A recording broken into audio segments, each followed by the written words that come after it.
después de pedir dignidad terminan en el mall. Fue la frase con la cual esta semana me autorregalé, como estamos en semana navideña, una clásica camotera digital como solo esta red social sabe hacerlo. Sin embargo, ante las balas verborreicas de los 140 caracteres que van desde el lapidario insulto hasta la crítica intelectual, pasando por el tradicional meme, me hago cargo, ¿no? Porque la reacción a la frase se torna interesante, reflexiva, si uno la contrasta con la secuencia de consumo que vimos esta semana en los principales centros comerciales del país en plena pandemia, cuando los casos de COVID aumentaron a un ritmo de un 20% y subiendo, las ventas del comercio también lo hicieron a la misma velocidad, según datos de la propia Cámara de Comercio que hemos conocido esta semana. O sea, firmamos la hipoteca de la salud para volver con la bicicleta a la casa, aunque en el combo pueda venir el virus. Del mismo país de la protesta social del 18 de octubre, de la misma nación que hace un año decía que había que luchar hasta que valga la pena vivir. Y es que nos duele cobijar a nuestros propios fantasmas, nos irrita reconocer que hemos salido por 30 años no solo a consumir, sino que por medio del acto del consumo a buscar la dignidad que nos estaba faltando. Porque el consumo en sí mismo no es un acto socialmente analizable a la luz de la crisis social, sino que se torna incómodo cuando ocupa un espacio en el sistema social y tiene proyección emocional. Y eso fue lo que nos enseñaron y lo que muchos alcanzamos a captar, que un televisor simbolice el éxito, que una pena se pasa con unas zapatillas, que un año difícil como este se puede compensar con una cartera. No solo es la necesidad o el impulso estético, sino que detrás está regalar sentido dentro de una caja de zapatos, y eso, observarlo sin la parafernalia navideña, es triste y nos lleva, por supuesto, a la reflexión.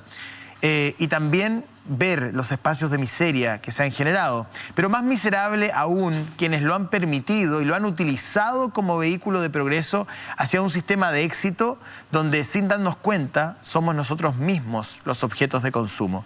Hoy día, en Pauta Libre. En medio de la pandemia por COVID-19, cientos de chilenos se aglomeraron en los centros comerciales para realizar las últimas compras de Navidad. Imágenes de lugares colapsados, largas filas. Fue el resultado de esta semana navideña. Hubo que incluso cerrar por algunas horas algunos centros comerciales. Vamos a conversar este día domingo con el vocero de la coordinadora No Más AFP. Está con nosotros don Luis Mesina. Él da detalles acerca del futuro de las administradoras de fondos de pensiones.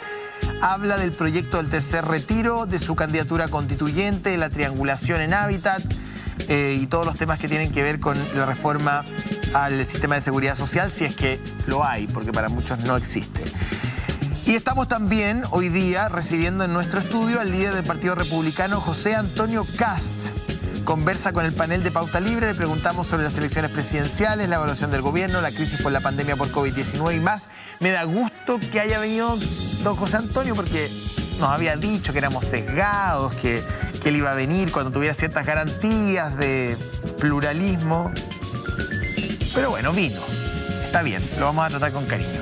¿Qué tal? ¿Cómo están ustedes? Muy buenos días. Espero que hayan pasado una linda Navidad junto a su familia. Una semana compleja en muchos aspectos, en aspectos políticos, por cierto que lo es, sociales y también sanitarios. Pero bueno, es Navidad y espero que lo hayan pasado junto a sus familias y tengan un lindo recuerdo.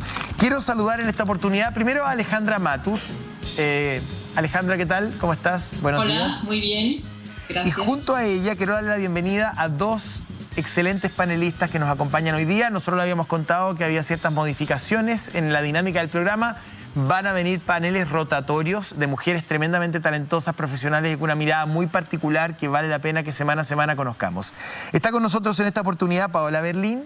Hola. ¿Cómo estás? Bien. Feliz de estar aquí contigo, con la Alejandra y también con la Claudia. Gusto en verte. Y la periodista Claudia Álamo. Un gustazo. Muy honrada de estar aquí también. Bien, pues bueno, espero que hayan pasado también una linda Navidad junto a sus familias, que haya salido todo bien en esta fecha tan importante. Pauta Libre en semana navideña. Paola. Sabes que yo me quedo con un sabor amargo después de la Navidad. A mí todavía no se me pasa la pena, la rabia y el desconcierto de ver esos moles llenos, de ver el 23 y el 24, bueno, toda la semana en realidad, los tacos, la locura por la compra. Siento que algo que nos debió haber dejado atrás la pandemia, sobre todo los meses de encierro, en que nos acostumbramos a vivir con menos cosas, con menos compras, con menos salidas, con menos vida social, y quizás tuvimos una ocasión de valorar lo que teníamos en casa. Sobre todo aquellos que tenemos mucho en casa, porque sabemos que la pandemia también reflejó que la casa de muchas personas no es un lugar de resguardo, pero para quienes sí tenemos casas donde nos sentimos resguardados y cuidados, eso creo que debió haber sido una lección, y sin embargo veo que llega a fin de año con la vacuna Portas, pero las primeras vacunas, ¿no? Pero mañana, José, si estoy en lo correcto, empieza la vacunación. Después podemos comentar si el 28, el Día de los Inocentes, era la fecha más adecuada. Pero el volumen de vacunas ha ido bajando, porque el presidente prometió 50.000, después prometió 20.000, ahora eran 10.000. Pero lo que nunca han prometido, José, es que vamos a estar vacunados todos rápido. Sabemos que el año 2021 es un año que tenemos que seguir con el COVID en la mente. Vemos lo que está pasando en Europa. Y sin embargo, los chilenos por alguna razón nos abalanzamos a la calle. ¿Qué lectura hacen del fenómeno? A ver. Lo conversábamos un poquito previamente. A mí me pasa que a veces siento, y lo hago como autocrítica también desde el periodismo, que estamos llenos de respuestas y hacemos muy pocas preguntas. Estoy de acuerdo, las imágenes de la gente atochada, comprando, son dramáticas y uno dice como... Pero yo me quiero preguntar por qué. ¿Qué es lo que hace que entremos en un estado de negación o de bloquear? Llevamos 9 meses viviendo en pandemia y las personas que estaban haciendo las colas también están viviendo en pandemia, saben a lo que se están arriesgando. ¿Por qué se arriesgan igual? ¿Qué nos ha pasado? No quiero justificar, quiero tratar de entender qué proceso psicológico en una pandemia de 9 meses, que evidentemente ha tenido costos psicológicos, nos llevan a esta locura, porque lo que ha habido es una voracidad por el consumo. No quiero llevarlo solamente como lo conversábamos también ahí, a la descripción de un estado de locura. ¿Cuánto el consumo, que es lo que dices tú en tu editorial, ha empezado a ser el alimento para bajar otras ausencias y carencias que tenemos?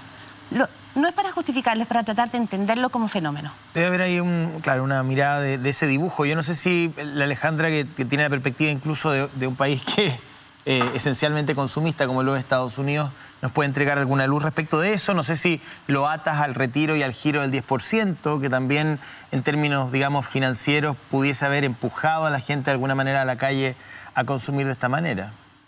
Voy a dar mi opinión, pero que no se considere como el tema del cual quiero hablar, porque quiero hablar de otro tema. Pero yo quiero poner el acento en este punto sobre nuestra realidad antropológica. Los chilenos y chilenas tenemos básicamente tres fiestas en el año. El 18 de septiembre, la semana de la independencia, Pascua y Año Nuevo, que son para los niños y para los adultos, y se me escapa otra. Pero bueno, son tres. Y son tres carnavales. En el fondo, visto desde el punto de vista antropológico, el carnaval es el momento en que la gente sale y se olvida de sus problemas y festeja. Estos carnavales han sido interrumpidos no solamente por nuestra dura realidad política y socioeconómica, sino también por la pandemia.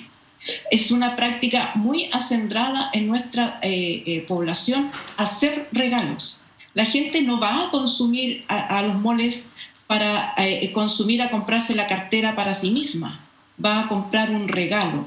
Y el regalo es parte de las prácticas sociales ancestrales. Es una entrega que uno hace a una persona que quiere. Y yo creo que la gente está ávida de ese contacto, del contacto social, de las mamás que no pueden ver a los hijos, de las abuelas que no pueden ver a los nietos, y lo compensan de alguna manera o quieren compensarlo, me imagino yo, esta es una hipótesis, por la práctica del regalo. Yo participé una vez en un estudio que se hizo sobre los regalos navideños y era muy evidente que había una distinción entre las clases sociales. La clase alta no regalaba o regalaba ropa, y en las clases bajas se regalaban juguete entendido como juguete desde lo electrónico y mucho más allá, un presupuesto mucho mayor del que es razonable o sensato. Entonces a mí me parece que en este tipo de cosas típico que aparecemos, digamos, la gente con mayores recursos dando discursos morales, pero cómo se le ocurre, cómo se gasta la plata en un plasma y no se le gasta en comida. porque tienen otros sentidos, tienen sentidos simbólicos, tienen sentidos colectivos, y por supuesto es muy riesgoso y qué terrible que se haya hecho de esta manera y no tomando las medidas, los resguardos necesarios. La vacuna es un mal mensaje en este minuto porque genera expectativas que no son reales, pero yo lo entiendo como una población.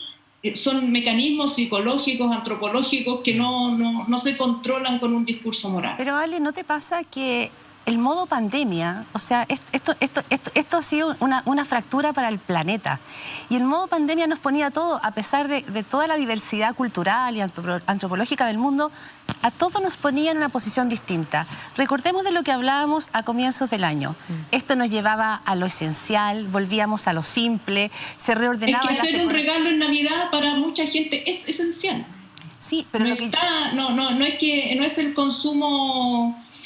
Es un consumo simbólico. El regalo tiene otra significación distinta a ir a comprarse ropa para vestirse, para verse linda o lindo. No sé, yo creo, perdón, sí, ahí dale. te difiere un poco de la Alejandra. Yo creo que ella tiene un sentido un poquito romántico del consumo, en el sentido que es, claro, es el regalo hacia el otro y que tiene este sentido como antropológico. Yo creo que el consumo, y coincido con la Claudia, ha ido llenando espacios emocionales, digamos, y le damos una proyección emocional al automóvil o a la bicicleta, y eso está arraigado más que en las bases de la sociedad chilena. Me parece que está en el modelo instaurado en dictadura y de en adelante. No sé, a lo mejor el modelo ha tomado también parte de... Claro, el modelo se aprovecha de esos Exacto. sentimientos, por supuesto, y lo explota. Y todas las publicidades de navideñas explotan lo que tú llamas romanticismo, lo edulcoran, y por supuesto que es la manera. Yo creo que podríamos como sociedad empezar a explorar otra manera de hacernos regalos, pero eso es trabajo, eso es persuasión y toma tiempo. Exactamente. Y José, ¿sabes qué? Para cerrar el tema, yo creo, bueno, si es que toca cerrarlo, yo creo que también aquí había un tema de la falta de capacidad de nuestros gobernantes de educar mejor a la población. Yo el otro día leí un estudio que salió hace un par de días sobre cómo las personas perciben. El 90% decía que escucha todos los días información del COVID, pero un alto porcentaje también decía que muy pronto todo lo que escucha del COVID empieza a ser igual, empieza a ser un poco el ruido de fondo. Y yo creo que en ese sentido ha faltado también, yo entiendo que es difícil y no se me ocurre cómo hacerlo, pero yo no soy especialista, bueno, sin alterar y sin llamar a la gente a, digamos, correr despavorida, pero a mantener el cuidado porque el COVID sigue matando gente. Hoy día la preocupación en el colegio médico y en los salubristas tiene que ver justamente con dos datos esenciales. Cómo nos hacemos cargo, pensando en el modo 2021 de trazabilidad, que ha sido realmente malo, carente, y el gran tema tiene que ver también con la comunicación de riesgo. Los países europeos han trabajado la comunicación de riesgo con tanta precisión, digamos, como han trabajado también sus medidas sanitarias. Y en Chile estamos con una carencia gigante de comunicación de riesgo. ¿Qué dice en el Colegio Médico? Que aquí vienen un 2021 igual o peor que el 2020. Por lo tanto, la comunicación de riesgo va a ser clave. ¿Y por qué va a ser igual o peor? Pensemos que hoy estamos en mayo de comienzos del año. Ahora, esa responsabilidad recae en el gobierno. Absolutamente. Son las autoridades. ¿Por qué es la comunicación de riesgo? Es el cambio en el comportamiento de la sociedad. O sea, no es el comportamiento individual, sino que es el mensaje que tú transmites a la ciudadanía para que esa manera conductual... Ahora, yo creo que con un gobierno deslegitimado se hace mucho más difícil. Absolutamente. Porque al tener un liderazgo fracturado, la gente no confía, la gente no le cree al gobierno. Y al no creerle al gobierno, cualquier cosa que el gobierno diga, parece ser el camino, digamos, hacia el lugar donde no debo ir. Yo creo que ahí... para esta administración es mucho más difícil, es nadar contra la corriente, sin duda. Alejandra, tú tenías algo más que querías agregar a la pauta libre, ¿no? Yo quería agregar otro tema. Esta semana se discutió en la Comisión de Derechos Humanos el proyecto de indulto a los presos de la revuelta, del estallido. Sí. Yo la estuve viendo y quiero compartir con ustedes datos que me parecen que son escalofriantes y espeluznantes. Los datos que entregó, por ejemplo, la Comisión Chilena de Derechos Humanos en esa sesión es que de 6.350 solicitudes de prisión preventiva entre octubre y diciembre de 2019, casi 5.400 fueron acogidas, es decir, 85% en promedio. O sea, el 85% de las prisiones preventivas, considerando que la prisión preventiva debe ser un recurso excepcional y bajo condiciones muy estrictas, porque la prisión preventiva supone poner a la gente en la cárcel antes de que se inicie el juicio, antes de que se compruebe siquiera si son culpables o inocentes. Y sin embargo, en este caso, 85%, la gran mayoría se acogieron. En este momento hay distintos datos, digamos, según el Ministerio Público, solamente 3 personas serían sujetos del indulto, pero la Defensoría Nacional, que es otro organismo del Estado, dice que hay 1.245 personas en prisión preventiva al 7 de diciembre de este año con ocasión del estallido social. Y si se suman, esto solo la Defensoría Nacional, si se suman los presos que están siendo defendidos por organismos, llegarían en torno a las 2.000 personas. Pero más allá de los datos, quiero compartir con ustedes 2 informaciones que se entregaron ahí. Habló una mujer, Tania, que es la polola de uno de los presos en San Antonio. Son 4 trabajadores de Uber, trabajador, un vendedor, un comerciante, gente común y corriente que participó en las protestas, fue arrestada, están en prisión preventiva, por supuesto que no han vuelto a trabajar, no han podido ver a sus familiares porque como causa de la pandemia no pueden recibir visitas.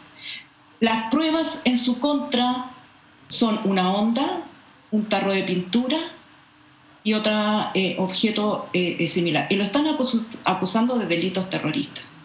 Si uno compara la conducta de la justicia en su caso y en el caso de los violadores a los derechos humanos, que mayoritariamente no han sido ni formalizados ni están en prisión preventiva, de las más de 8.000 acusaciones de violación a los derechos humanos, solo hay 25 funcionarios del Estado imputados, 25 en prisión preventiva, que para ellos muchas veces es prisión en los cuarteles o domiciliaria, en muy distintas condiciones a los presos del estallido. Y en Antofagasta hay 4 niños presos, 4 niños que fueron enviados presos al Sename, donde han sido medicados fuertemente. No les dieron permiso para ir a ver a su familia en Navidad. Uno de esos niños de 15 años intentó suicidarse ya 3 veces. Fue visitado en el hospital por el padre Eugenio Berrío, el único que se le autorizó visitarlo, y estaba engrillado y esposado. Que fueron niños que fueron detenidos durante las protestas y que no han sido condenados. Ese niño, Sí. a él se le dio prisión preventiva, prisión domiciliaria recién esta semana, un día antes de la Navidad. Pero los demás siguen presos. Yo creo que si alguna de estas personas efectivamente cometió un delito que merece ser sancionado, el Ministerio Público no puede pasar un año tratando de recoger las pruebas. No puede pasar un año con estas personas, la mayoría de ellos jóvenes, la mayoría de ellos sin antecedentes previos, acusados de graves delitos para el solo efecto de que se mantengan en prisión. Creo que esto viola todo concepción de los derechos humanos. Yo también seguí parte de lo que se dio a conocer a través de el canal del Congreso. Habían casos, como tú dices, bien duros, digamos. Recuerdo en este momento el caso de una joven que rayó el edificio de la Intendencia en la región de Los Lagos, que esa es todo su falta, digamos, que uno puede condenar el rayado de un edificio público. De ahí a por eso que la justicia te persiga de esta manera me parece un poquito duro, cruel. Exacto. Yo estoy de acuerdo con el escenario cuando se revisaban algunos casos donde los únicos testigos eran los funcionarios de Carabineros, digamos. Había funcionarios de Carabineros, digamos, que prestaban su declaración. Hay ciertos delitos donde son 17, 18 funcionarios de Carabineros y no hay ni un relato civil respecto de lo que ocurrió en un determinado punto. Entonces, Efectivamente, yo comparto contigo que aquí hay un tema que solucionar. Lo que no me queda claro, y ahí abro el debate, es que este efectivamente sea un tema político. Yo creo que hay un tema de que el sistema del Ministerio Público está fallando. Esto es un tema donde hoy día el presidente de la Corte Suprema levanta como la vista y mira al cielo, digamos. Pero a mí no me parece, no me queda tan claro de que este sea un tema político. Yo no tengo hoy día, y lo digo responsablemente, me expongo a que las redes sociales nuevamente me trituren, pero yo creo que en estricto rigor no son presos políticos. No creo que sean presos políticos. Yo creo que son personas que hoy día son víctimas de un sistema deforme, descuadrado totalmente. Tú no puedes pasar en prisión preventiva 8 o 9 meses sin efectivamente contar con un camino de juicio. O sea, ahí hay un problema que radica en el Ministerio Público. Lo que pasa es que el trasplante del problema al Ejecutivo es donde yo no estoy tan de acuerdo. Yo no sé si es un problema del corazón del gobierno. Yo creo que tiene que ver con el sistema judicial. Y ahí me gustaría que el presidente de la Corte Suprema se hiciera cargo, que el fiscal nacional se hiciera cargo, pero... Yo voy a estar de acuerdo contigo, José. Yo creo que en Chile tampoco, yo creo que ellos no son presos políticos. Pero dicho eso, estoy también de acuerdo contigo en que el problema va mucho más allá de esto. La prisión preventiva efectivamente en Chile se usa y se abusa. Cuando cambiamos hace tiempo ya el sistema procesal penal nuevo, una de las ideas era precisamente disminuir, y se disminuyó, se logró bajar. Pero van pasando los años y de a poco vamos subiendo, y hoy en día la prisión preventiva se mal usa. Y eso no es un tema solamente del Ministerio Público, porque uno como el fiscal lo podrá pedir, pero los que otorgan eso son los jueces y lo confirman cuando se apela arriba y en las instancias superiores. La prisión preventiva no puede ser utilizada como un adelanto de castigo ni como una señal a la ciudadanía, porque no se dan señales con un caso particular. La justicia debe ser igual para todos, no porque tú seas más conocida o porque tu delito haya salido más en prensa vamos a dar una señal a la opinión pública mandándote a ti a prisión preventiva. Y estoy totalmente de acuerdo con la Alejandra que no es posible que alguien se pase un año en prisión preventiva, que si es que los fiscales y el Ministerio Público necesitan más tiempo, bueno, tendrán que usar el tiempo con la persona en libertad. La prisión preventiva es por definición, y lo dijo muy bien Alejandra, una institución excepcionalísima porque priva de lo más preciado a una persona respecto de la cual todavía se mantiene una presunción de inocencia. Bueno, esa es la razón, perdona, soy breve. Esta es la razón por la cual también acá hay un proyecto de ley presentado, ¿no es cierto?, por un grupo de senadores liderado por la presidenta del Senado, Diana Muñoz, y que pone el punto, ella cuando tú la entrevistas, ella pone el punto muy fuerte en la prisión preventiva. Yo digo, la otra discusión que tú pones es finalmente... Perdón, Claudia, ¿tú te refieres al proyecto del indulto? El proyecto de indulto humanitario que presentó un grupo de senadores en el Congreso hace ya 10 días. No, a lo que me refiero es que si nos vamos en la discusión de si son o no son presos políticos, yo creo que empezamos a salirnos, que en Chile somos capísimos para hacer eso. Empezar a enredarnos en una discusión conceptual y no quizás de repente respecto del olvidarnos del problema central. Entonces, la discusión, el gobierno dice que no hay presos políticos, entonces vamos, todos los periodistas dicen que no son presos políticos. Es que, Claudia, te invito a hacerlo... Esa discusión es compleja, ¿en qué sentido? Que finalmente, quizás, como tú dices, es la justicia, pero también es el mundo político el que tiene que hacerse cargo de una situación así. Solo la justicia no basta. Pero no nos enredemos en pelea conceptual. ¿Son presos políticos? ¿A quiénes llamamos presos políticos? No, ¿Fueron presos? Lo que uno pone... ¿Aportar en ese punto? Sí, por supuesto. Mira, sí. Hay dos tipos de presos políticos. Está el preso de conciencia, que es lo que la gente normalmente... es lo que piensa cuando piensa en un preso político. No sé, por Nelson Mandela... gente que por su activismo va preso porque en ese momento la sociedad o un régimen dictatorial... O los presos de la isla Dawson, para ponerlo más de cerca. Ese es el preso de conciencia. El preso político es el que ha cometido un delito en razón de sus creencias políticas, que puede ser un delito menor, como rayar una pared, o puede ser un delito grave, como un asesinato. Digamos esto en términos conceptuales. En el caso de Chile, ninguno de estos presos está por delitos de sangre, digámoslo. Pero desorden público es por definición una concepción de delito político, porque esa gente está haciendo desorden público en virtud de una causa, se está manifestando políticamente. No fue a hacer un rayado porque quería que esa pared luciera Entiendo, pero distinta. esa causa Puede ser, ¿es motivo de amnistía? ¿Tú crees que le Bueno, da...? ¿Sabes qué, José? Sí. Yo creo que estoy de acuerdo con la Claudia que ese no es el tema, pero sí quiero poner el tema donde corresponde, porque ha habido, respecto del uso, la prisión preventiva se está usando como una herramienta de castigo político. Ah, bueno, eso sí. Se está castigando a estos Claro, jóvenes por eso por digo, manifestarse políticamente. Por Y eso, si tú Ale, comparas digo, las... Claro, tú Claro, no comparas nos las hagamos cifras. trampa en el concepto, porque cuando Claro. hablamos de presos políticos nos vamos a la dictadura, Hagámonos cargo Ya. del momento. Ya, está bien, Exacto. pero dicho eso, Además, sí. Pero además, si tú miras, comparas las cifras de prisión preventiva respecto del año anterior y la cantidad de prisión preventiva que se acoge se dispara. Y ahí tú ves que hay un elemento, hay una decisión. No es el caso a caso, porque si tú no lo consideras, digamos, como que hay una actitud, un patrón, entonces puedes decir, no, aquí es caso a caso y vámonos caso a caso, y entonces tampoco se resuelve el tema. Y por eso yo encuentro que tiene sentido este proyecto de indulto en este paquete de personas en particular, porque a todos les afecta situaciones similares. Casi todos están presos por un simple parte de Carabineros, y ya sabemos cómo Carabinero ha mentido. En casi todos los casos la Fiscalía les agrega 2 a 3 delitos. Ahora, en ese sentido, yo en ese sentido creo que el anuncio del veto presidencial es una burrada.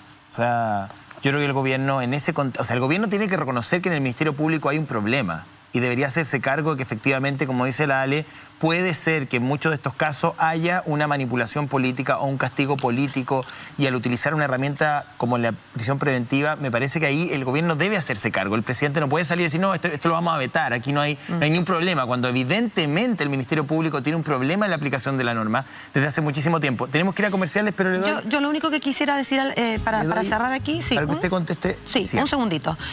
Yo quisiera ver más bien a la Defensoría Penal Pública exigiéndole a la Fiscalía un fiscal dedicado a revisar todos estos casos, pero me parece que más allá del concepto de preso político o no, hay ciertos conceptos que no podemos olvidar, y los indultos se le dan a las personas que tienen condena, y a mí no me gusta el indulto como institución, pero pretender que a través del Poder Legislativo vamos a meternos en esto me parece que es enredar las cosas, y por eso que a mí el proyecto no me gusta, más allá de que comparto el fondo de que hay que revisar las prisiones preventivas de todo el mundo, más de quienes llevan un año, porque eso simplemente no puede ser. Bien, nos vamos a ir a la pausa. Estamos con Paola Belín, Claudia Álamo, Alejandra Matus, esta mañana de día 27 de diciembre. Estamos de vuelta para conversar de las pensiones y más con don Luis Mesina. Ya está con nosotros nuestro primer entrevistado de este día, domingo 27 de diciembre, don Luis Mesina. Don Luis, espero que haya pasado una grata fiesta junto a su familia. Así es. Muy bien, muchas gracias.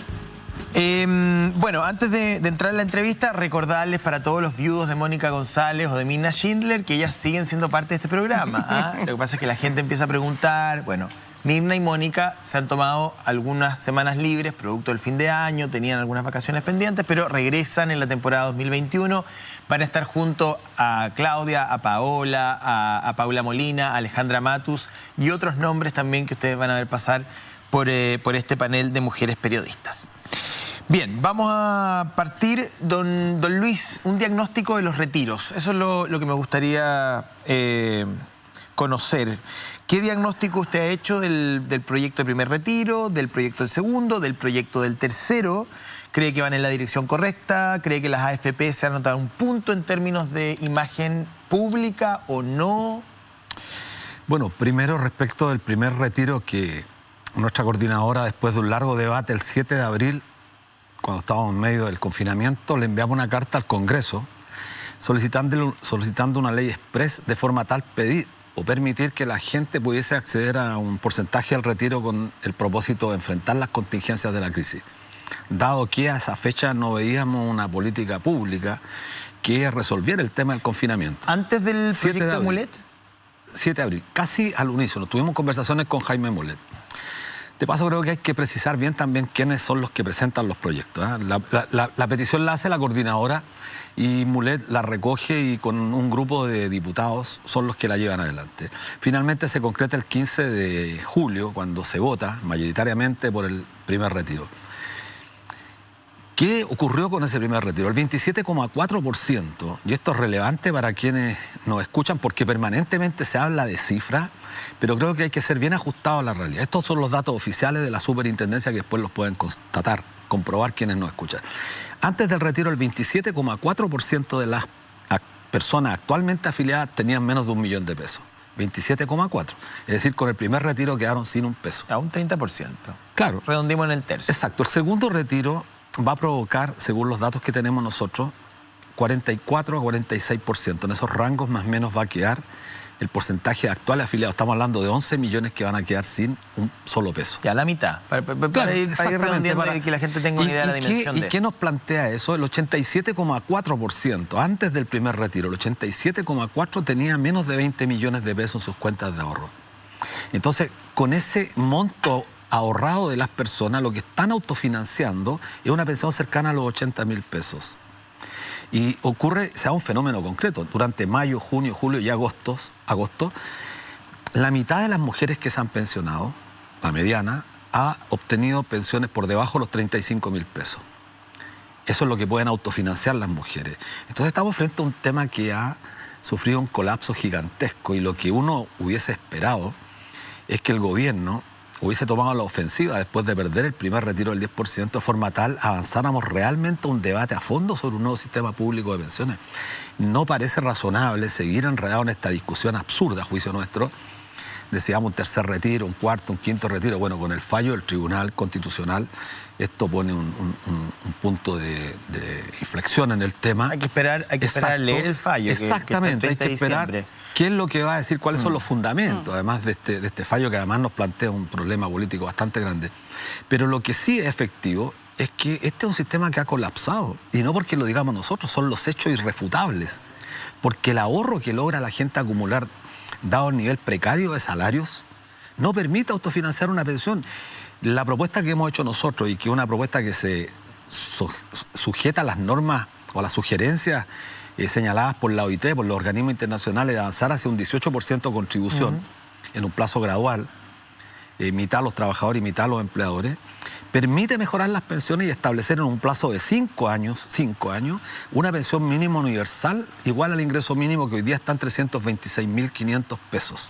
Luis Mesina, metámonos entonces en el tema de este nuevo sistema público, dado que creo que haya un acuerdo a esta altura de que las pensiones efectivamente no dan el ancho, y si no estaba claro antes, bueno, ahora reconoce millones de personas que se quedaron sin fondos, tendrá que haberle quedado claro a quienes no lo tenían tan claro antes.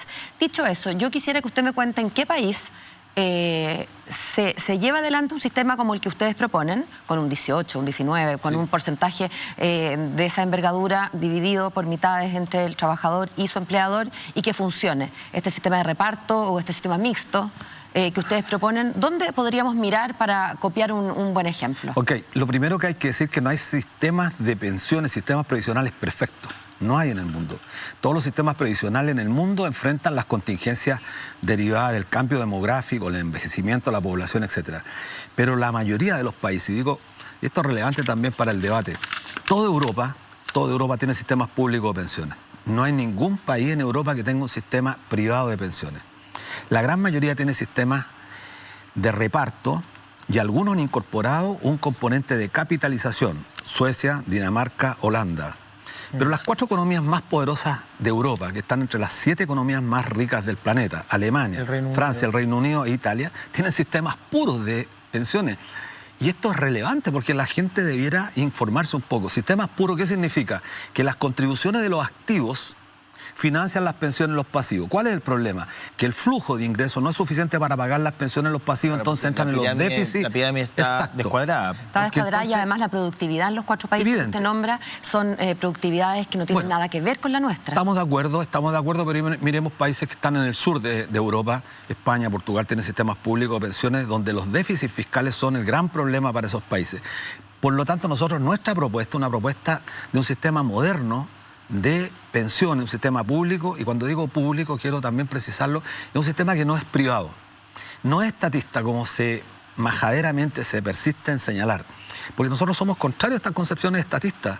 Las corporaciones de derecho público, que están normadas hoy día en la legislación, son perfectamente organismos independientes y autónomos, el caso del Banco Central, por ejemplo, y con una, yo diría, especialización técnica que permita rentabilizar el capital que tenemos ahorrado, que hoy día, después del retiro, están 200.000 millones de dólares. El gran temor es la nacionalización de los fondos.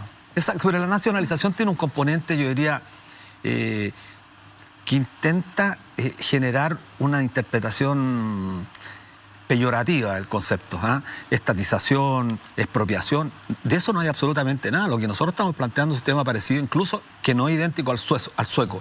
Los suecos tienen lo que se conoce técnicamente como cuentas nocionales. Es decir, y esto es relevante, si usted tiene 10, 20, 30, 40 millones de pesos hoy día, si vamos a un nuevo sistema, lo que hace este sistema es que le reconoce a usted en una cuenta virtual, es como un voucher. Le reconozco yo el ahorro que usted tiene, se indexa cuando usted le cumpla la edad de pensionarse, y eso se complementa con el sistema público que es solidario. De forma tal que a usted le garantiza, como se conoce, sistemas de beneficios definidos. Usted sabe que en la medida que más contribuciones tiene, el retorno es mayor. Hoy día se da la paradoja que las mujeres con 20 años, ¿y por qué pongo el ejemplo de las mujeres? Porque esta es discriminatoria con las mujeres. Las mujeres con 20 años, que han laborado con sueldos muy bajos, logran ahorrar un monto que cuando cumplen los 60 años las mujeres, lo que pueden autofinanciar está por debajo de la pensión básica solidaria. Es decir, la mujer que nunca contribuyó tiene una pensión más alta, entonces es una paradoja. Luis, sigamos con el tema de las cifras. ¿A qué edad deberíamos estar pensando en jubilar los chilenos, hombres y mujeres? No sé si para usted tiene que haber alguna diferencia. Y en segundo, ¿cuánto porcentaje del PIB cuesta en régimen un sistema de pensiones como el que usted tiene en mente? Sí, hoy día estamos gastando nosotros cerca de un 4,4% del PIB en pensiones, y qué buena la pregunta, porque además nos permite decir inmediatamente que un 25% de ese gasto, es decir, el 1% lo gastamos en las Fuerzas Armadas, en Dipreca y en Capredena. ¿Y el mismo 1 en el Pilar Solidario? No, un 0,8%, es decir, o sea, es menos. Bueno, un quinto menos, sí, pero en términos de... Claro, pero diga cuánta gente favorece. Claro, bueno, el cruce es bien brutal. 340.000 contra 1.600.000 personas, esa es la diferencia. Es decir, gastamos mucho menos en más cantidad de personas de lo que gastamos en Dipreca y en Capredena. Entonces son 4,4 del PIB hoy. No, se gasta hoy. Lo que nosotros planteamos que en 5 años más estaríamos gastando, partimos gastando un poco menos, pero en 5 años más estaríamos gastando cerca del 5%, y cuando lleguemos al año 35, más o menos, estaríamos gastando cerca del 6,7%, que sería el monto más alto. Se mantiene durante un largo periodo de tiempo, justamente porque se produce el cambio demográfico en 30 o 35 años más. Vamos a tener un cambio demográfico en Chile incluso antes, y eso permite llegar a final del siglo gastando un porcentaje del 7,8% del PIB. Claro, hoy día, mirado en perspectiva, si estamos gastando un 4,8%, 4,4, 4,8%, esto se mueve dependiendo del monto del PIB. Claro, es mucho dinero, es casi un 80% más de lo que gastamos. Pero la OCDE, que suelen compararnos a nosotros, está gastando promedio el 12%, Italia superó el 16%, Francia está llegando al 15%, porque... Lo que dije al comienzo, no hay sistemas perfectos, y el Estado tiene que buscar mecanismos para hacerse cargo de lo que se conoce como mercado laboral, que en el caso particular chileno es tremendamente precario, y con esta crisis va a ser mucho más precario, porque la gente va a perder el empleo, aumenta el empleo informal, la incorporación tecnológica desplaza fuerza de trabajo. Don Luis, escuchemos a Alejandra Matus.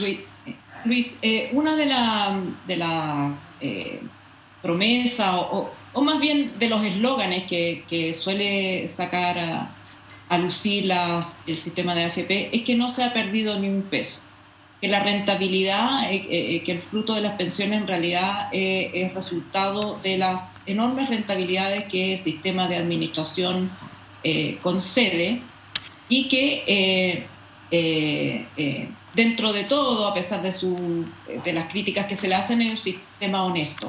Hemos conocido recientemente las denuncias de triangulación. En su opinión, ¿el sistema de AFP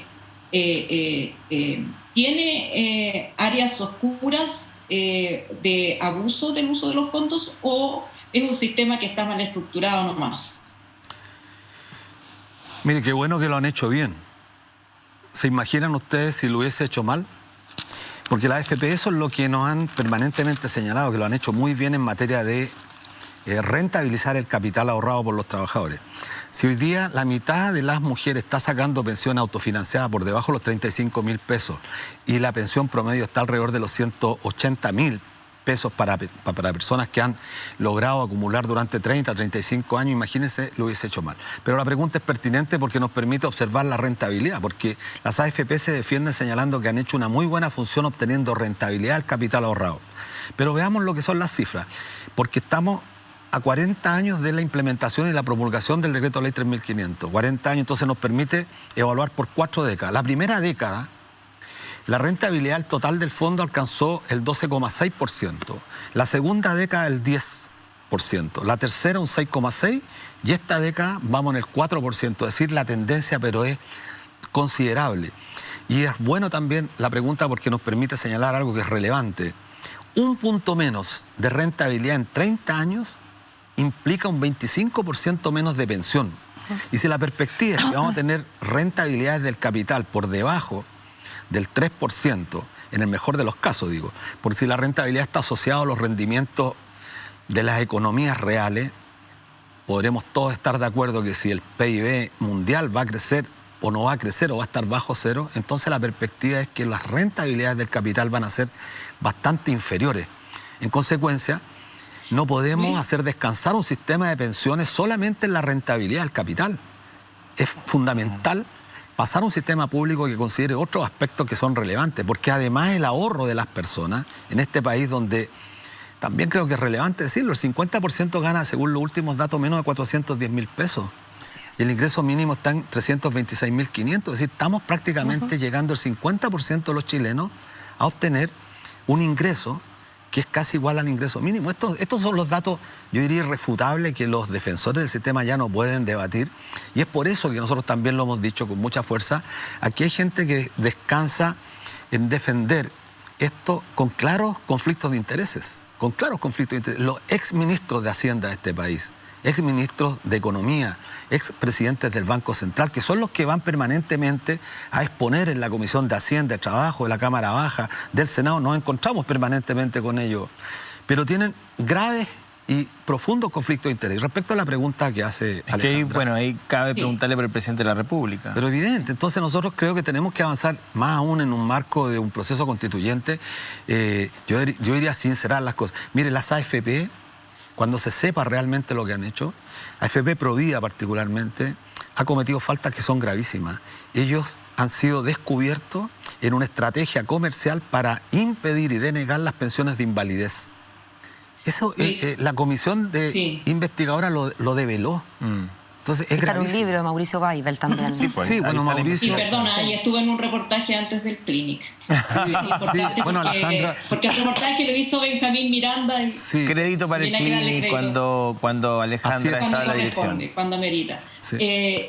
Luis, sobre el tema de las rentabilidades y este tema, digamos, yo creo que una gran duda que existe en la población chilena es el temor a que un organismo público maneje las pensiones y que se materialice esta idea de que mi trabajo y lo que yo me he esforzado va a desaparecer porque se van a apoderar los políticos, en fin, digamos, ese es como el susto. ¿Es posible un sistema de pensiones modernos con reconocimiento del esfuerzo individual? Bueno, por supuesto, los sistemas públicos de pensiones también generan incentivos para que la gente ahorre. Bueno, las cuentas nacionales. Bueno, evidente, porque si yo tengo un sistema que me garantiza beneficios al final de mi vida activa y en la medida que tenga más años contributivos, voy a tener una tasa de reemplazo más alta, por supuesto que voy a estar interesado siempre en cotizar y no evadir la cotización. Hoy día es absurdo cotizar y lo decimos con bastante responsabilidad. ¿Cuál es el interés de un jardinero, de un gaffiter, de un taxista cotizar? Ninguno. En el sistema que proponemos nosotros, incluso nos hemos preocupado de justamente el gaffiter, el taxista y el jardinero, porque nos parece relevante que ellos también tengan al fin de su vida activa una determinada pensión. Ahora, en un sistema efectivamente es perfectamente posible conciliar el esfuerzo individual con el esfuerzo colectivo. Nosotros no estamos contra el esfuerzo individual. Si sectores importantes quieren ahorrar adicionalmente, es perfectamente posible. Es perfectamente posible, pero lo que el Estado no puede renunciar es garantizar este derecho como fundamental a todos los nacidos en este territorio, porque eso nos parece a nosotros que es absolutamente absurdo. Y cuando hablamos de la pensión mínima universal, estamos en definitiva reconociendo también a la mujer el aporte que hace y que es un tema que ha puesto el mundo feminista. El trabajo no remunerado. Bueno, el trabajo no remunerado, el trabajo cuidado, Supuesto. el trabajo reproductivo, que es un debate a fondo. Pero creo que no reconocerlo es bastante grave, especialmente en el siglo XXI. Sí. Luis Mesina, la discusión previsional, el movimiento No Más AFP, ha marcado la conversación de las últimas décadas y se ha visibilizado lo que sabemos que son pensiones miserables en muchos casos. Pero yo lo quiero llevar al momento actual. Es decir, cuando la situación que tenemos, y usted lo acaba de decir, son por lo menos 4 millones de personas que no van a tener pensión. ¿Usted considera que fue bueno, que fue malo, que fue una derrota estos retiros de los fondos de AFP? Porque finalmente aquí tenemos una conversación pendiente que es la reforma previsional, pero tenemos una realidad. Se acerca un tercer retiro para que los más pobres no van a poder sacar ni uno. Entonces acá se genera, creo yo, para quienes nos están escuchando hoy día, más allá de la discusión de la reforma, que es sumamente central, pero ¿en qué situación quedamos hoy día en esta discusión de una reforma previsional con un sistema que pareciera que está atrizado, al menos? Sí, bueno, la pregunta es absolutamente pertinente porque, claro, podría uno patrocinar un tercer, un cuarto, un quinto retiro. Algunos sostienen la tesis que por esa vía vamos a acabar con el sistema. Sí. Eso es absolutamente demencial. Nosotros somos parte de un sistema de pensiones que permita dar garantías a las personas. Y nada más alejado de la realidad es que nosotros nos estemos gastando los fondos hoy día en circunstancias que el día de mañana igual vamos a tener que pagarlo directamente. ¿Usted es contrario a estos retiros? ¿Cree que ha sido una mala política? Nosotros lo discutimos mucho el primer retiro. Cuando mandamos la carta el 7 de abril la discutimos durante marzo y teníamos contradicciones entre nosotros. No estábamos todos de acuerdo, incluso después de una discusión muy a fondo dijimos, sí, es la única alternativa que nos queda porque la gente más pobre lo está pasando mal. Perdón, pero entonces usted niega que hay una dimensión política, porque eso se había hablado, se había instalado, que aquí hay una aparte de contribuir al financiamiento de la emergencia, había una dimensión política para algunos, sobre todo algunos funcionarios de gobierno, que efectivamente se estaba intentando drenar las cuentas individuales para darle una estocada final. Claro, una estocada final. Es que al final esa estocada es al sistema, pero el sistema somos nosotros, al fin de cuentas, porque usted tiene hipotecado parte de su ahorro, que es parte de su vida, porque lo que está en el fondo el salario diferido, lo está difiriendo para el final de su vida activa, pero ese salario también se lo está gastando hoy día. Entonces no parece razonable que un movimiento social que ha puesto en el, como bien decía usted, en el centro del debate el tema de las pensiones, aparezca con una suerte de oportunismo coyuntural. ¿Pero no le parece una derrota para un movimiento social que sea la gente la que esté pagando la crisis económica en el país? Es una derrota de carácter político para todos y los mayores responsables son los políticos, particularmente los de oposición, que han sido absolutamente incapaces. De oposición usted habla de la centroizquierda. De toda la oposición, de los que se dicen de oposición en este país. Mal podríamos nosotros hacernos cargo de una absoluta conducta ineficiente, ineficaz, incoherente, hasta poco ética, se lo digo con la mayor responsabilidad, porque la oposición tendría que haber tenido una actitud mucho más coherente, mucho más firme, ante un gobierno que no tiene el 7% de credibilidad en la ciudadanía, tener una postura mucho más enérgica, en orden a presionar para que este gobierno efectivamente se endeude, porque tenemos todavía un rango bastante amplio para endeudarse y que sea justamente el Estado el que le garantice a todos los chilenos y chilenas. El problema es que cuando uno observaba a los sectores populares de este país, crecían las ollas comunes, no había absolutamente ningún cuidado con el contagio. Bueno, los sectores medios no teníamos ese problema. Mire, cuando se pagó el 10% bajaron inmediatamente las ollas comunes, inmediatamente. Bueno, esa es la mejor señal que la gente no es tonta, si la gente no quiere contagiarse y le tiene miedo. Pero también la gente, puesto en la disyuntiva de tener que morir por el contagio o morir de hambre, prefiere salir a jugársela. Sí. Entonces, ¿quién es el responsable? El gobierno, pero también es la oposición de este país, porque la oposición quiere pasar absolutamente este conflicto sin ninguna responsabilidad. Y todo lo que ha pasado, y hay que decirlo con mucha fuerza, todo lo que ha pasado este año, que ha sido un año tan negro para las y los chilenos, en gran parte es fruto de la inoperancia de una oposición que es incapaz de ponerse de acuerdo para decirle, mire, detengamos un poquito, el Estado lo administramos entre todos. No puede haber un gobierno con tan baja legitimidad que siga avanzando en políticas que atentan no solamente contra los derechos sociales, sino que además contra los derechos políticos. Pero a ver, señor Mesina, cuando uno revisa parte de las reformas que se hicieron desde el 90 en adelante al sistema de pensiones, podría mencionarle un par de reformas durante el gobierno de Elwin, se hicieron reformas en el gobierno de Frey, se hicieron reformas en el gobierno de Lago y aparecen los multifondos, e incluso durante el gobierno de Bachelet. Uno ve que la mayoría de esas reformas hechas por supuesto bajo gobiernos de la centroizquierda, fueron en favor de las AFP y en desmedro de los afiliados. Entonces, ¿qué interés podría tener hoy día la izquierda de vestirse con otras ropas, digamos, para cambiar el modelo? A mí me parece que aquí hay una suerte como de transversalidad política donde nadie quiere cambiar nada, nadie quiere mover una coma. Bueno, estoy totalmente de acuerdo con lo que señala usted. Yo ni siquiera nombro la palabra centroizquierda en este país. Suelo no ocuparla justamente porque la izquierda supone que son aquellos sujetos que se ubican en la esfera política, que proponen justamente cambios en función de las grandes mayorías. ¿Usted cree que fue que en el fondo acá se perdió una oportunidad de haber hecho una discusión de una reforma profesional en serio? Evidente. Y que con esto finalmente, ¿quién ganó? ¿Quién ganó con esta retiro? Ganan las AFP, pero las AFP son la cara visible, ¿Ya? Y esto quiero decirlo también con alguna claridad. Las AFP son la cara visible porque detrás de las AFP están los grandes grupos económicos que se financian permanentemente a un costo bastante bajísimo. ¿Pero qué ganaron con esto las AFP?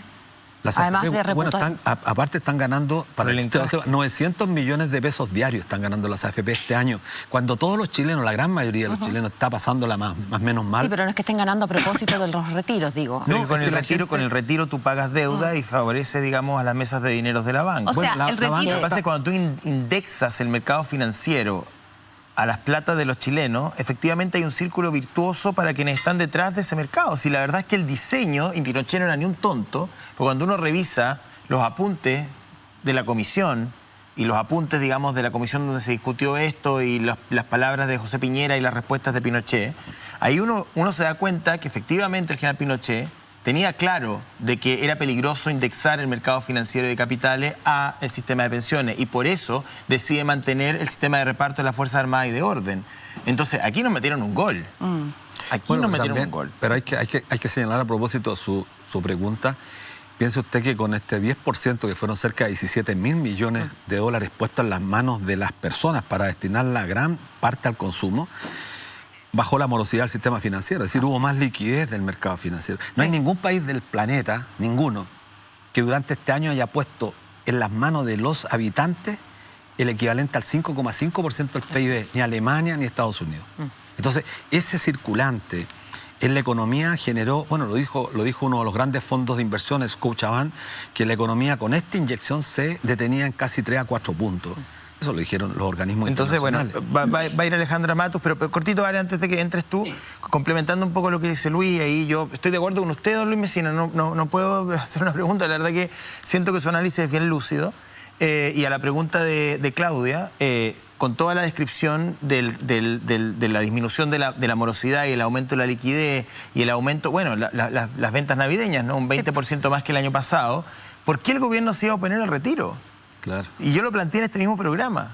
O sea, oponerse al retiro era oponerse a que toda esa plata que no le pertenece al Estado, sino que a todos nosotros, circulara por el mercado, digamos. Entonces, el gobierno, si hubiese querido, y yo insisto, esta es una variable que yo he manejado y la leo y me cuadra, digamos. Si el gobierno efectivamente quería parar el retiro, podría haberlo hecho con un plan sustantivo en materia de asistencia. Totalmente. Estados Unidos, Alemania, España... Otra realidad, lo entiendo, pero podemos ponerlo en perspectiva y guardar las proporciones de los números.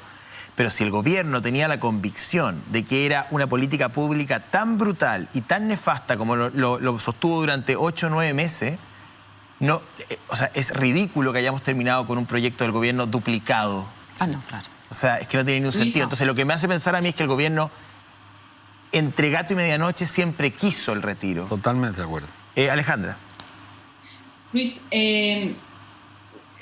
usted va de candidato a constituyente y quería preguntarle, porque el tema de fondo es el espacio político para reformar el sistema de pensiones y para hacerlo discutiendo ampliamente, incorporando a la población, por supuesto, en este debate, que no se quede, digamos, en las típicas mesas que se crean para este efecto. ¿Qué posibilidad le ve usted a la Convención Constitucional en este momento donde hay, pareciera que más candidatos a la Convención que habitantes del país, o pelos en la cabeza y digamos cada uno levanta una piedra, parece un candidato o candidata?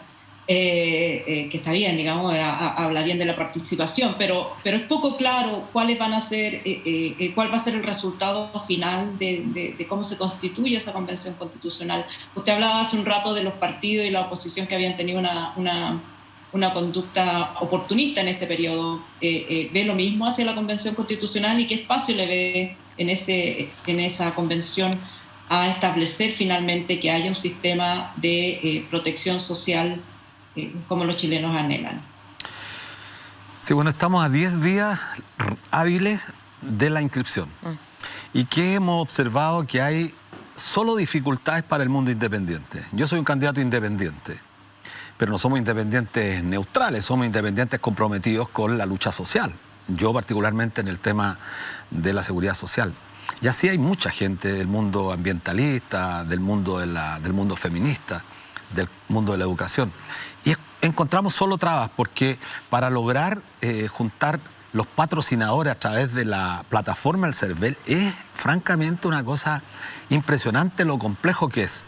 La plataforma se cae, la clave única la rechaza, entonces solo problema. ¿Qué hemos observado? Que los partidos, y esto es lamentable tener que decirlo públicamente, los partidos pareciera ser que están más preocupados de preparar sus plantillas electorales para elegir concejales, gobernadores, alcaldes, diputados. Esa es la discusión. No hemos observado en la oposición, por eso éramos tan enfáticos en señalar que parece ser que el problema constituyente, que es lo más relevante a juicio nuestro, nunca hemos tenido un proceso constituyente los chilenos. Entonces, ese debiera ser el tema central a propósito de la pregunta de ustedes. ¿Qué queremos restituirle a la seguridad social en la nueva constitución política? Porque ahí no vamos a discutir la propuesta.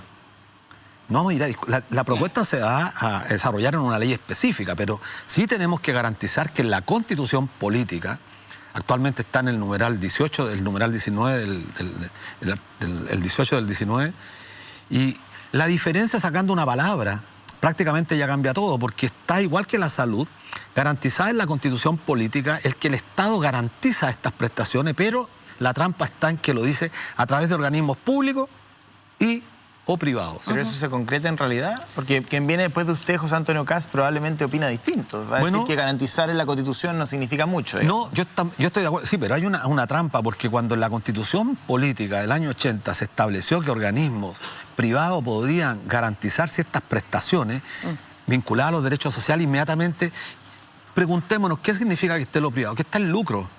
Si es consustancial a lo privado, a la iniciativa privada, el lucro. Yo no estoy cuestionando eso. Lo que estoy constatando un hecho. Cuando usted permite que el mundo privado llegue aquí, llega con el objeto de sacar dinero. Y eso es grave en el campo de los derechos sociales. Un paréntesis, Luis Mesina, creo que el lucro con lo privado no necesariamente va ahí, porque usted, por ejemplo, está en una entidad privada, pero no lucra.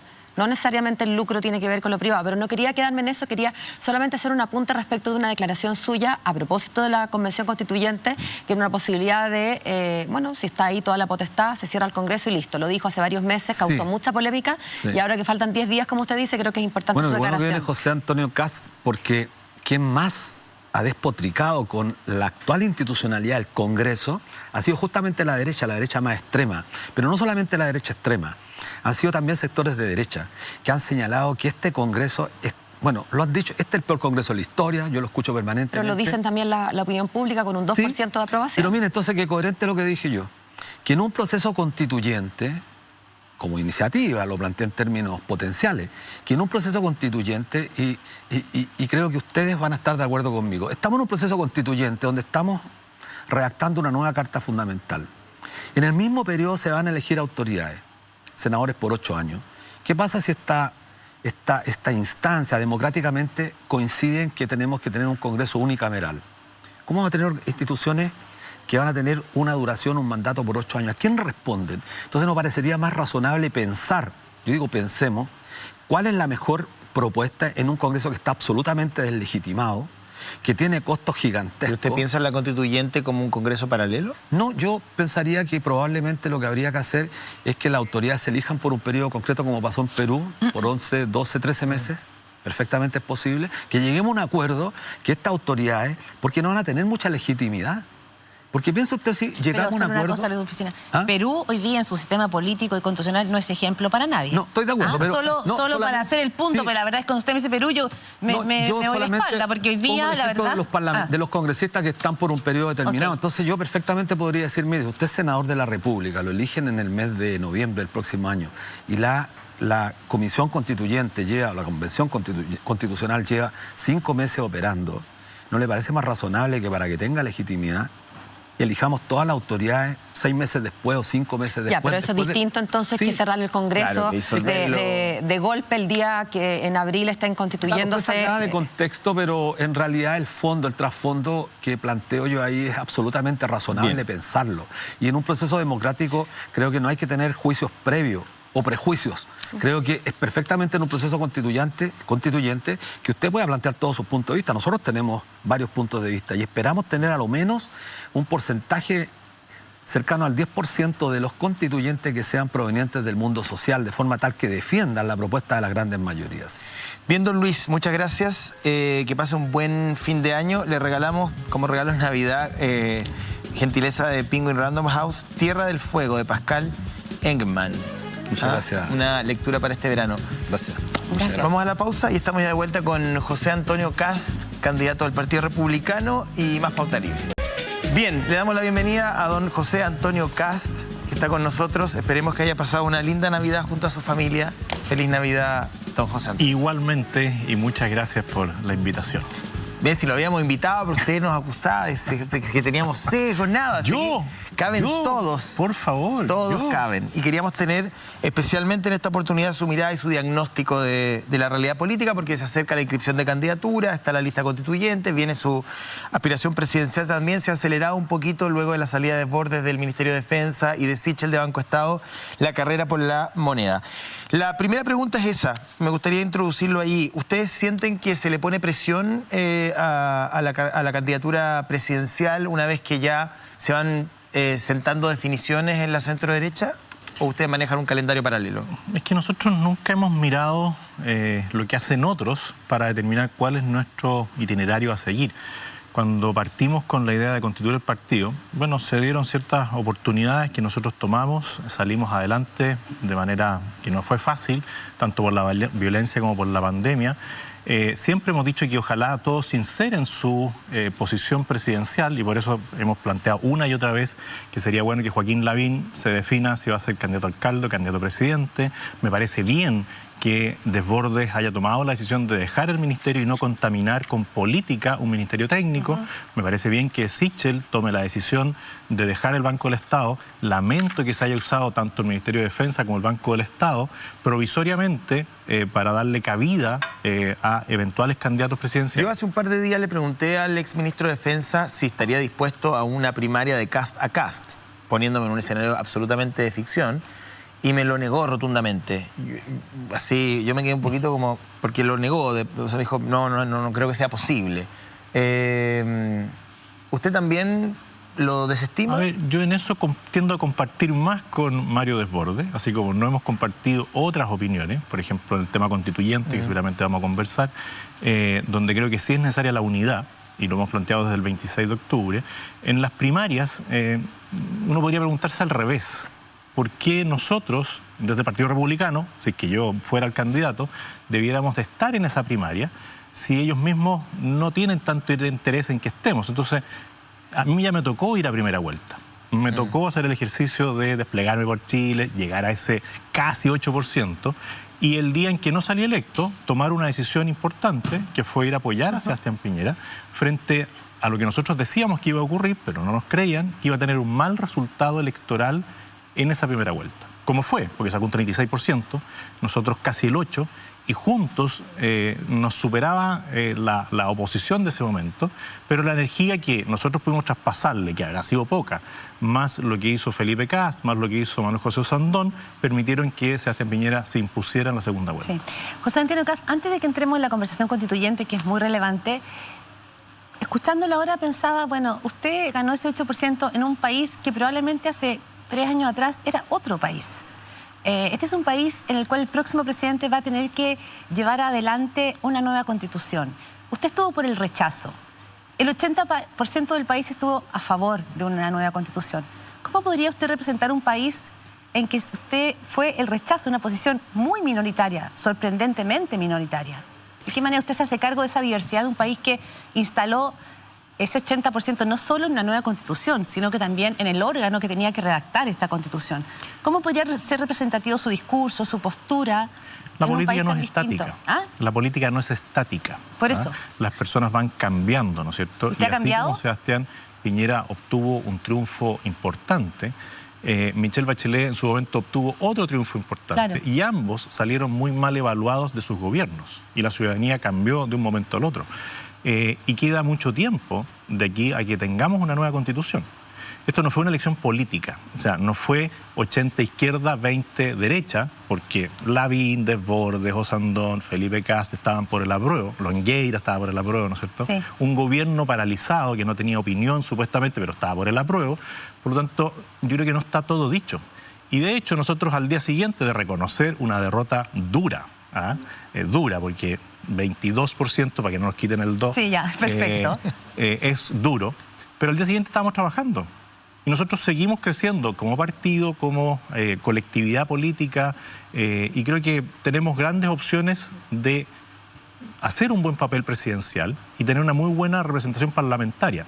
Y ahora en la constituyente, nosotros también estimamos que esto se puede revertir en parte y que puede haber una elección bastante más pareja que ese 80-20 o 78-22. Sí. Pensaba lo siguiente, leyendo la entrevista de Joaquín Lavín hace un par de días en El Mercurio, él habla e insiste, dice: yo quiero convencer a la centro-derecha de la necesidad de un gobierno que vaya desde la centro-derecha hasta la socialdemocracia. Él dice: el gobierno que viene es un gobierno nuevo, no va a ser los mismos trenes que hemos venido conociendo de las últimas 3 décadas. Y lo que se requiere dice él, la frase es muy, dice, lo que se requiere es un candidato, un presidente que pueda unir a Chile y sanarlo, es decir, que rompa la polarización que vemos, especialmente en la clase política. Usted es apuntado como un candidato de la polarización, que está instalado más bien en un arco del espectro político. ¿Usted podría sanar a Chile? ¿Usted podría generar, cree usted, ese encuentro con sectores de la izquierda, con esta diversidad que este Chile actual presenta? La sanidad o no sanidad no pasa por los políticos. Ya. Y de hecho yo creo que la gente rechaza esa actitud que plantea Joaquín Lavín incluso. Ya. Porque Joaquín Lavín se ha presentado varias veces candidato presidencial. En la primera yo colaboré intensamente en su campaña, en la segunda también. De hecho en mi distrito, en ese antiguo distrito que yo tenía, Joaquín Lavín le ganó a Sebastián Piñera. Pero él se sitúa hoy día en la socialdemocracia y apunta hacia la centro derecha. Él se cambió de eje, él dejó de ser de derecha. Por lo tanto, ¿será él el llamado a unir a la centro derecha y a la derecha? Yo creo que no. Es la ciudadanía la que tiene que reencontrarse con la verdad en la política. Y la verdad se hace diciendo las cosas por su nombre, no buscando o planteando fantasías como un gobierno de unidad nacional.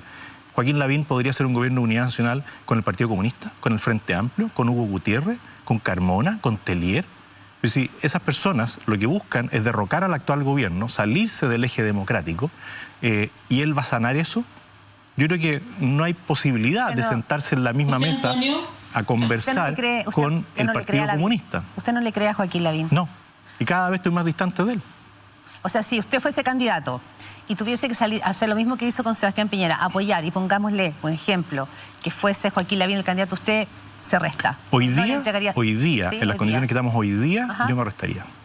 O sea, en una segunda vuelta no prestaría... Vuelvo a decir, la política no es estática. Y así como Joaquín Lavín ha transitado desde Chicago hasta, no sé cuál será la universidad emblemática de la socialdemocracia, pero ha transitado, ¿no es cierto?, en ese camino.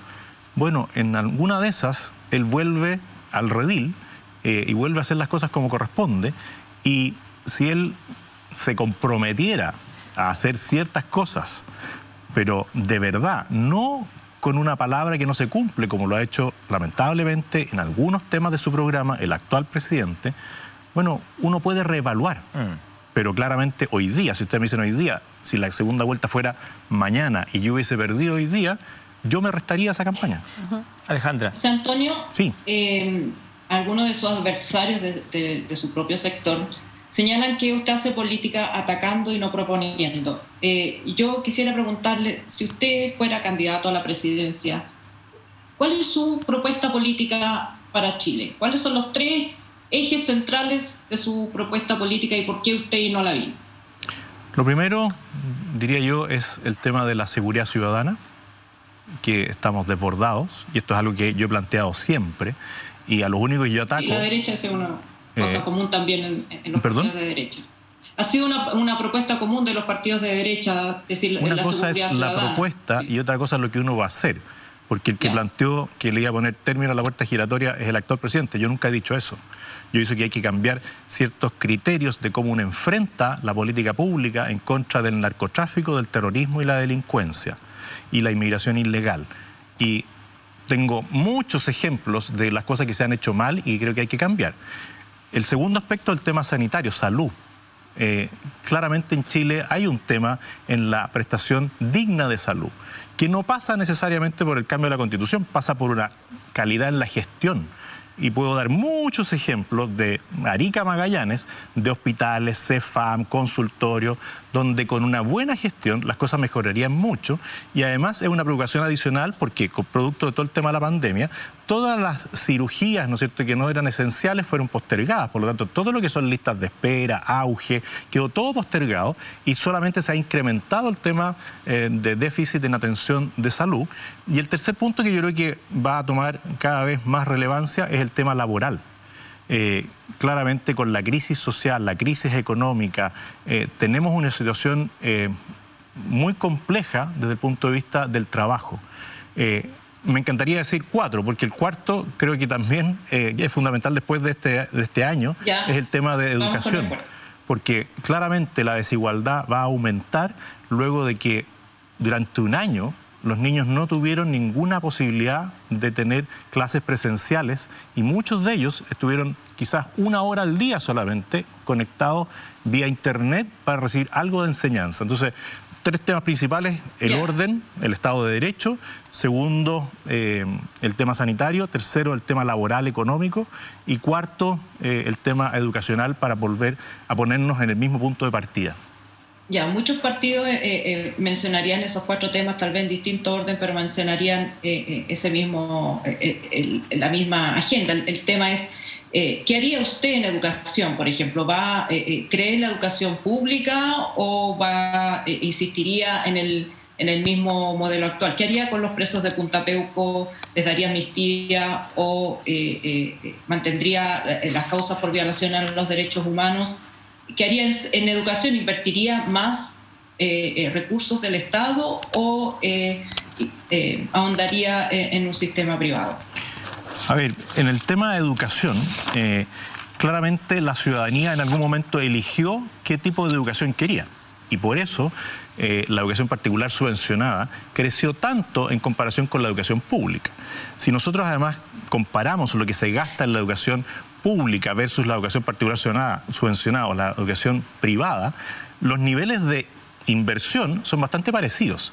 Si yo divido el presupuesto de educación por la cantidad de niños a los cuales se atiende, ya sea en educación municipal o particular subvencionada, voy a obtener un promedio de entre 200 y 300 mil pesos por niño. Y si yo me voy a un colegio particular pagado, voy a ver que la inversión por un niño es de entre 300 y 500 mil pesos.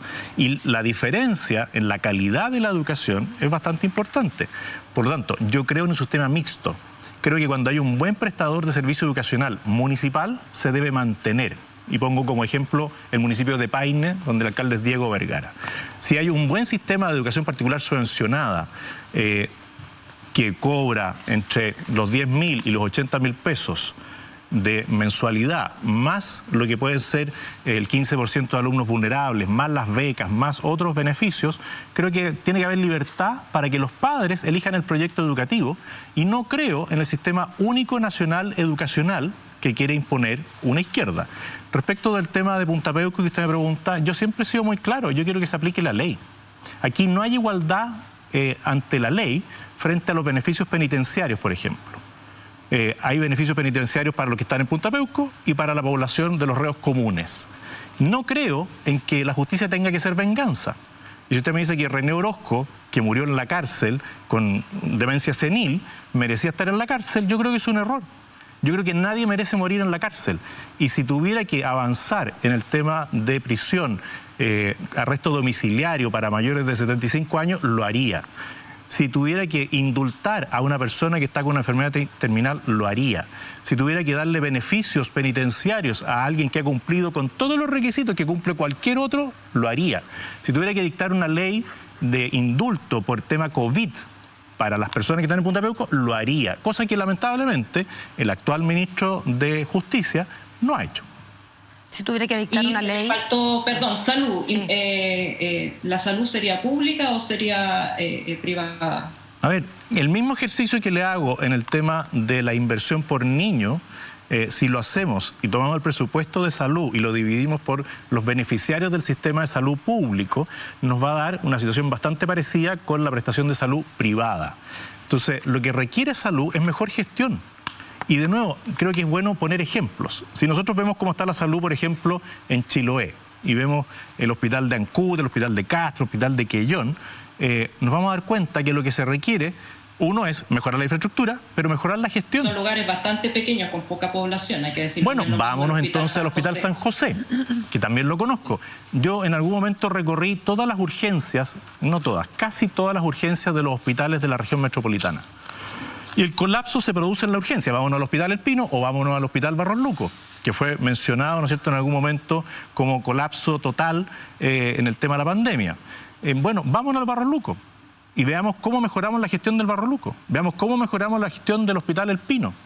Cómo complementamos la atención del Hospital El Pino con el Hospital Parroquial de San Bernardo. Vámonos al San José o vámonos a todos los hospitales que están en el sector de Independencia. Y se van a sorprender, porque por ejemplo, en salud tenemos que decir que al menos un 5% de las camas clínicas están ocupadas por personas que no tienen enfermedad, pero que son personas indigentes, que son personas que están abandonadas por su familia. El 5% de las camas es una cantidad no menor de camas en Chile que podrían estar prestando servicios de salud y esas personas podrían estar, si existiera un convenio con la sociedad civil, en una fundación que vela por los adultos mayores, vela por los indigentes, que podría ser la Fundación La Rosa o el Hogar de Cristo. Es un tema más de gestión, digamos, gestión. no de modelo, que es lo que le pregunta Alejandra. Bueno, yo no creo en un modelo único estatal como por ejemplo el que puedan tener en el lugar... O sea, ¿no creen en el seguro universal de salud? ¿Convertir a FONASA en un seguro universal de salud? No, sí puede ser.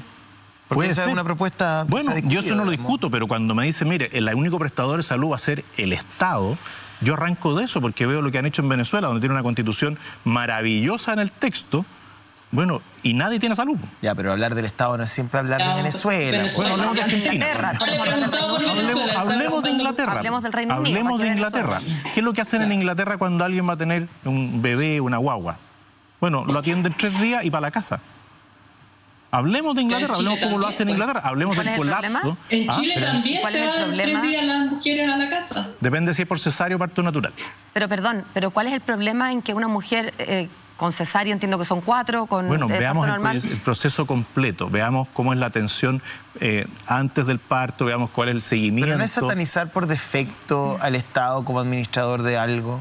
O sea, es que, perdón, uno puede entender que hay buenos administradores y malos administradores en el sector privado y en el sector público. No tiene por qué ser el Estado un, por defecto, mal administrador. En el caso de la NHS, que es el sistema de seguridad británico, funciona perfectamente bien. Hay un delegado, un médico internista asignado a tu domicilio, que es el único que te puede dar el pase a un especialista, que es el que gestiona los recursos. ¿A cuántos años de distancia estamos de Inglaterra?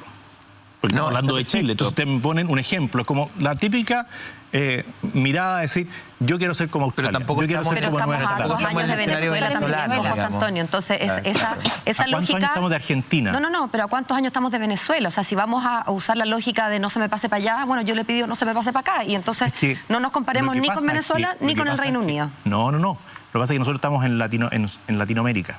No estamos en Europa. ¿Y cuáles son nuestras comparaciones en Latinoamérica? Argentina, Brasil, Perú, Bolivia. Tenemos un sistema de salud mixto. Uruguay. ¿Pero por qué? Le concedo Uruguay. Pero también podemos decir que nos podemos comparar con la OCDE, digamos. Yo no creo que el único Tenemos los mejores índices de salud respecto de cualquier país latinoamericano. Mi punto, José Antonio, es que no necesariamente creo que nuestro punto de comparación sea necesariamente geográfico. Yo entiendo, usted se refiere a que hay una distancia desde todo punto de vista, pero bueno, me quedó una duda de una respuesta anterior y solo para salir de esa duda lo anoté. Nadie debe morir en la cárcel. ¿Usted se refiere a personas que estén sin sus facultades mentales saludables o es una declaración general? Nadie debe morir en la cárcel. Yo estoy repitiendo una frase del juez Garzón, que es un juez de izquierda. Por los casos de condenados a violación de derechos humanos. Pero usted hace suya esa frase. Sí, Cupertino claro. Andaur murió en la cárcel hace, un par de meses. ¿Tampoco debió haber muerto en la cárcel? Nadie debería morir en la cárcel. Ajá. ¿Usted no cree en las cadenas perpetuas por lo pronto? Sí, yo soy partidario de la cadena perpetua porque yo soy contrario a la pena de muerte. Yo sí creo en la cadena perpetua efectiva, pero no creo en que la justicia se tenga que transformar en un acto de venganza si hay una persona con sus facultades mentales idas. Por eso le hacía la pregunta, si era solamente respecto a personas que se encuentran en estado terminal de demencia o su declaración era para la población terminal general. De salud, un cáncer terminal, una demencia senil, un Alzheimer, una persona que no sabe dónde está, va a estar preso el cuerpo y no la mente. ¿Qué sentido tiene? Vale. La justicia no debe ser venganza, lo dijo antes y lo acaba de repetir. Y en esa lógica, como estaría dispuesto a hacer una ley de indulto y dijo varios grupos de personas, estaría también dispuesto a la ley de indulto que acaban de presentar desde la presidencia del Senado a propósito de personas que ni siquiera están condenadas, que se encuentran solo con prisión preventiva. Para mí eso no es una ley... Sí, perdón. Para mí eso no es una ley de indulto, es un insulto. Porque quieren liberar a delincuentes, es que no son en rigor delincuentes porque no tienen condena. No son personas condenadas y por lo tanto respecto de ellos... La ley de indulto es para un condenado, no es para un procesado, porque eso querría decir que nosotros nos pasaríamos a ser parte de los jueces. Yo creo que nosotros tenemos un sistema judicial que puede tener reparos, pero funciona. Y si están procesados es porque un juez, no un político, no alguien a su mero arbitrio, decidió que estuviera procesado y en prisión preventiva. Yo puedo discutir que no quiero que alguien esté en prisión preventiva, pero de ahí a anticiparme yo desde la política e interferir en un poder independiente del Poder Judicial, no hay una dimensión para política. mí eso es un insulto. Perdón, ¿no cree que hay una dimensión política en esos casos? Lo discutíamos al inicio del programa, poníamos algunos casos que fueron expuestos en la comisión. Yo planteaba el caso de una adolescente que está siendo perseguida por rayar una pared en la Intendencia en Los Lagos, por ejemplo. Alejandra también lo planteaba respecto de otro caso de un muchacho que pues, las pruebas son, no sé, una piedra y el relato de funcionarios de Carabineros. Una onda, por ejemplo. O sea, hay una serie de casos donde parece bastante frágil la evidencia y llevan más de 8 meses en prisión preventiva. Bueno, será el juez el que tendrá que determinar. Yo no conozco el caso en detalle. Yo no sé si él usó la onda o no. No he visto la causa. No sé si la onda le puso los perdigones que ponen las bolitas de acero y se la disparó. Pero 9 meses en preventiva por tirar una piedra. Bueno, entonces hablemos con el fiscal nacional. Es que no había juicio, ese es el tema. Hablemos con el fiscal nacional, que a mi juicio no lo ha hecho bien, ni en este ni en otros casos, porque yo le podría decir, es justo que los parientes de Eugenio Naim, de Moisés Orellana, de Pedro Cabrera, de Juan Barrios, lleven algunos de ellos casi un año sin saber quién los asesinó. Pero es que ahí, ¿y ahí dónde están los fiscales? Y después, ¿dónde están los jueces? Hay algo en su discurso en que usted plantea la importancia del indulto, y hay una mirada como humanitaria, pero lo dice respecto de los violadores de los derechos humanos. De los adultos mayores. ¿Ya? Y no veo que ocupe el mismo criterio, que normalmente uno esperaría eso de una figura, un líder político, para poder mirar el enorme arco de otras causas judiciales también. O sea, la excepción usted la hace con los violadores de los derechos humanos y no con las otras causas. La primera excepción la hago con alguien que está condenado y alguien que está procesado. Perfecto. Porque una ley de indulto se refiere a la persona condenada, no al procesado. Si vamos a ir al tema del procesamiento, bueno, digámosle a los jueces que apliquen el procedimiento que está establecido. Nosotros en Chile tenemos un sistema garantista. Es decir, una persona que hoy día está en prisión preventiva tiene que tener muchos antecedentes para que esté en prisión preventiva, porque el peso de la prueba beneficia casi siempre al inculpado, que es lo que nosotros además decimos. En el caso de los presos desde el 18 de octubre, que está el 85% en prisión preventiva.